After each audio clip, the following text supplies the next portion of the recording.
ते बंद पियल ट्रेनूं उलान मेल विशाल ट्रेन स्कार ट्रेन एक्सप्रेस ट्रेन बहाल करो सिंध जे ट्रैकन ते ट्रेनूं सर्विस बहाल कयो स्कार एक्सप्रेस बहाल करो सिंध जूं ट्रेनूं बहाल कयो बुलान मेल जा रहियल रे कलकार भोटे बेनज़ीर भोटे जो शहर लाड़काणो हुजे ऐं जंहिं ट्रैक ते मोहन जो दड़ो हुजे ऐं जंहिं ट्रैक ते मखदूम बिलावल उस्ताद बुखारी जो शहर दादू हुजे ऐं जंहिं ट्रैक ते सिंध जा रेलवे ट्रैक सिंध जूं ट्रेनूं जे नंढनि वॾनि रेलवे स्टेशनुनि ते वञी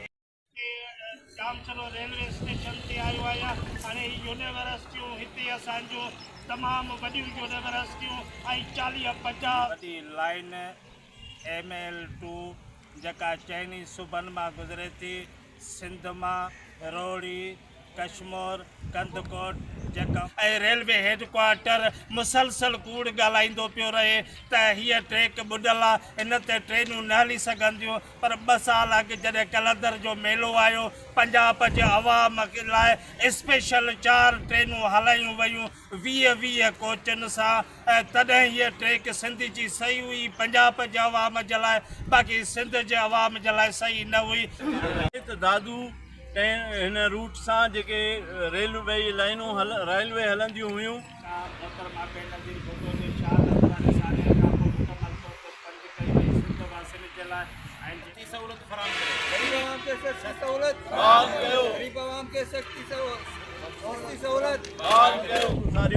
त फौरन इहे रेलूं बहाल कयूं वञनि जंहिं त अञा असीं एहतिजाज जो दाइरो वधाए सघूं था जो सभु सॼे